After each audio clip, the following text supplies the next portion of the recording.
Hey guys, Chief here. This video is the preface to an audiobook series I'm creating in which I will read out the CIA Manual for Psychological Operations in Guerrilla Warfare. This exact video in the series will have the most fluff as there are a few things I need to preface. Firstly, I am not an audiobook creator. As many of you know from my regular content, I mainly give advice on gear, especially older gear and budget gear, for people getting into training, LARPing, and trying to establish themselves as guerrillas. As always, do not break the law. I am not advocating for violence.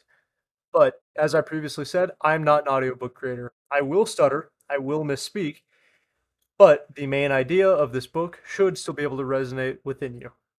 Secondly, I've had very little free time recently, thus there will be no consistent schedule, and because I've recorded them at night, I will sound tired. And to note, tying 1 and 2 together, there will be very little editing. I will say, I will repeat certain sections, and that's alright. I'm sure you'll still be able to get through it. Third, the format of these videos will most likely be as follows. It will start with an intro, just like this, what chapter we're reading, the actual chapter reading, and then any additional information for the chapter that I've thought of.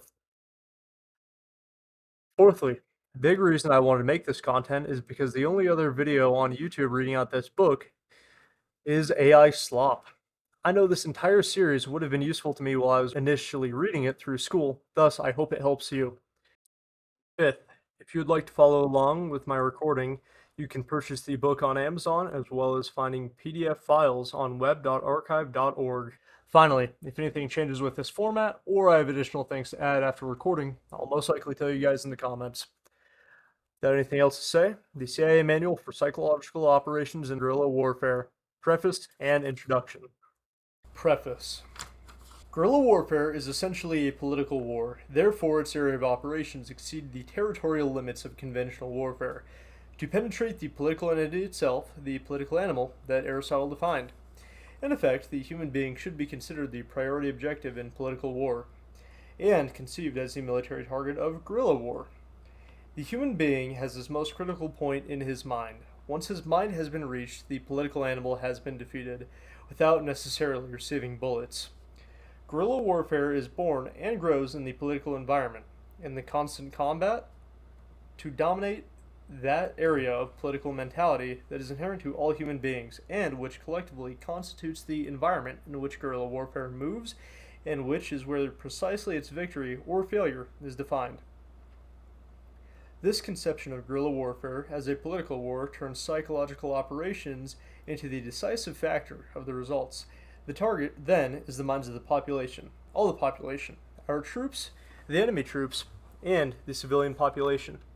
This book is a manual for the training of guerrillas in psychological operations and its application to the concrete case of the Christian and democratic crusade being waged in Nicaragua by the Freedom Commandos. Note, in this text, the editor has replaced the phrase Sandista with government, as this manual should be a guide to fight and conquer any oppressive government. Introduction. Generalities. The purpose of this book is to introduce the guerrilla student to the psychological operation techniques that will be of immediate and practical value to him in guerrilla warfare. This section is introductory and general. Subsequent sections will cover each point set forth here in more detail. The nature of the environment of guerrilla warfare does not permit sophisticated psychological operations, and it becomes necessary for the chiefs of groups, chiefs of detachments, and squadron leaders to have the ability to carry out, with minimal instructions from higher levels, psychological action operations with the contacts that are thoroughly aware of the situation, i.e., the foundations, combatant propagandist guerrillas. In order to obtain the maximum results from the psychological operations in guerrilla warfare, every combatant should be as highly motivated to carry out propaganda face to face as he is in combat. This means that the individual political awareness of the guerrilla of the reason for a struggle will be as acute as his ability to fight. Such a political awareness and motivation is obtained through the dynamic of group and self-criticism as a standard method of instruction for the guerrilla training operations. Group discussions raise the spirit and improve the unity of thought of guerrilla training and operations. Group discussions raise the spirit and improve the unity of thought of the guerrilla squads and exercise social pressure on the weak members to carry out a better role in the future training or in combative action. Self-criticism is in terms of one's contribution or defects in his contribution to the cause, to the movement, to the struggle, etc., and gives positive individual commitment to the mission of the group. The desired result is a guerrilla who can persuasively justify his actions when he comes into contact with any member of the people of Nicaragua, and especially with himself and his fellow guerrillas, in dealing with the vicissitudes of guerrilla warfare. This means that every guerrilla will be persuasive in face-to-face communication. The propagandist combatant is his contact with the people. He should be able to give 5 or 10 logical reasons why, for example, a peasant should give him cloth, needle, and thread to mend his clothes. When the guerrilla behaves in this manner, enemy propaganda will never succeed in making him an enemy in the eyes of the people. It also means that hunger, cold, fatigue, and insecurity will have a meaning psychologically in the cause of the struggle due to his constant orientation. Armed propaganda. Armed propaganda includes every act carried out, and the good impression that this armed forces cause will result in positive attitudes in the population toward that force. Add, it does not include forced indoctrination. Armed propaganda improves the behavior of the population towards them, and it is not achieved by force. This means that a guerrilla armed unit in a rural town will not give the impression that their arms are strength over the peasants, but rather that they are the strength of the peasants against the government of repression. This is achieved through a close identification with the people, as follows: hanging up weapons and working together with them on their crops, in construction, and in the harvesting of grains and fishing, etc., explanations to young men about basic weapons, examples, giving them an unloaded weapon and letting them touch it, see it, etc., describing in a rudimentary manner its operation, describing, with simple slogans, how weapons will serve the people to win their freedom, demanding the request by the people for hospitals and education, reducing taxes, etc. All of these acts have as their goal the creation of an identification of the people with the weapons and the guerrillas who carry them, so that the population feels that the weapons are, indirectly, their weapon to protect them and help them in a struggle against the regime of oppression. Implicit terror always accompanies weapons, since the people are internally aware that they can be used against them. But as long as explicit coercion is avoided, positive attitudes can be achieved with respect to the presence of armed guerrillas within the population. Armed propaganda teams. Armed propaganda teams, EPA, are formed through a careful selection of persuasive and highly motivated guerrillas who move within the population, encouraging the people to support the guerrillas and put up resistance against the enemy. It combines a high degree of political awareness and the armed propaganda ability of guerrillas towards a planned, programmed, and controlled effort. The careful selection of the staff, based on their persuasiveness in informal discussions and their ability in combat, is more important than their degree of education or the training program. The tactics of the armed propaganda teams are carried out covertly and should be parallel to the tactical effort in guerrilla warfare. The knowledge of the psychology of the population is primary for the armed propaganda teams, but much more intelligence data will be obtained from an EPA program in the area of operations. Development and control of the front organizations. The development and control of front organizations is carried out through subjective internal control at group meetings of inside cadres and the calculations of the time for the fusion of these combined efforts to be applied to the masses. Established citizens such as doctors, lawyers, businessmen, teachers, etc. will be recruited initially as social crusaders in typically innocuous movements in the area of operations. When their involvement with the clandestine organization is revealed to them, this supplies the psychological pressure to use them as inside cadres in the groups to which they already belong, or of which they can be members. Then they will receive the instruction and techniques of persuasion over control of target groups to support our democratic revolution through a gradual and skillful process. A cell control system isolates individuals from one another, and, at the appropriate moment, their influence is used for the fusion of groups in a united national front. Control of mass meetings and mass assemblies. The control of mass meetings in support of guerrilla warfare is carried out internally through a covert commando element. Bodyguards, messengers, shock forces, initiators of incidents, placard carriers, also used for making signals, shouters of slogans, everything under the control of outside commando elements. When the cadres are placed or recruited in organizations such as labor unions, youth groups, agrarian organizations or professional associations, they will begin to manipulate the objectives of the groups. The psychological apparatus of our movement, through inside cadres, prepares a mental attitude which at the crucial moment can be turned into a fury of justified violence. Through a small group of guerrillas infiltrated within the masses, this can be carried out. They will have the mission of agitating by giving the impression that there are many of them, and that they have a large popular backing. Using the tactics of force of 200 to 300 agitators, a demonstration can be created in which 10 to 20,000 persons take part. The support of local contacts who are familiar with the deep reality is achieved through the exploitation of the social political weaknesses of the target society, with propagandist combatant guerrillas, armed propaganda teams, and cover organizations and mass meetings. The combatant propagandist guerrilla is the result of a continuous program of indoctrination and motivation. They will have the mission of showing the people how great and fair our movement is in the eyes of all Nicaraguans and the world. Identifying themselves with our people, they will increase the sympathy towards our movement, which will result in greater support of the population for the Freedom Commandos, taking away support for the regime in power.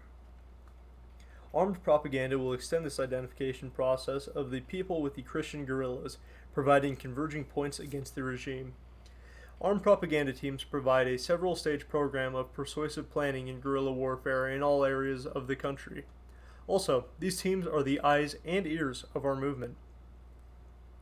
The development and control of the cover organization in guerrilla warfare will give our movement the ability to create a whiplash effect within the population when the order for fusion is given. When the infiltration and internal subjective control have been developed in a manner parallel to other guerrilla activities, a commandant of ours will literally be able to shake up the power structure and replace it. The mass assemblies and meetings are the culmination of a wide-based supporting among the population, and it comes about in the later phases of the operation. This is the moment in which overthrow can be achieved and our revolution can become an open one, requiring the close collaboration of the entire population of the country and of the contacts with their roots in reality. The tactical effort in guerrilla warfare is directed at the weakness of the enemy and at destroying their military resistance capacity, and should be parallel to the psychological effort to weaken and destroy their socio-political capacity at the same time. In guerrilla warfare, more than any other type of military effort, the psychological activities should be simultaneous with the military ones in order to achieve the objectives desired. Okay. Like I said earlier, I was going to give some finishing points, some things that I thought. First of which, I'm sorry that I stuttered so much. I had recorded this once before, I listened to it, and the noise suppression that I had used really cut out my voice. For anyone who uses Discord, I downloaded their Crisp program. Didn't work all that well. So, sorry about the background noise. My fan being able to hear me breathe, hearing my mouth clap. Sucks to be you. Aside from that, and my errors, I will say that page 11, where it talks about the development and control of front organizations, as well as the control of meetings and mass assemblies, is very important. I probably should also give background on some wording. Of course, we don't see the word Sandista within this text, but we do see Nicaraguans a lot. Really funny. I mean, of course, theoretically, this would be a war in America, the United States. Other words that may be weird for you guys: cadres. This is a Spanish term for leader, from what I can tell, from what I've read. Another word that was really kind of important to me was democratic revolution. In the United States, we are a constitutional republic. We are not a democracy. This may seem like splitting hairs, but there is a big difference. Democracy is mass rule through voting. The only way that we have democracy in our system is a representative democracy of voting. We are not a democracy in the fact that we have checks and balances within our government, which are vital for freedom. Even though I agree that, we should be able to express our opinion and our voice, checks and balances are still good to make sure that we do not give too much power to a certain leader.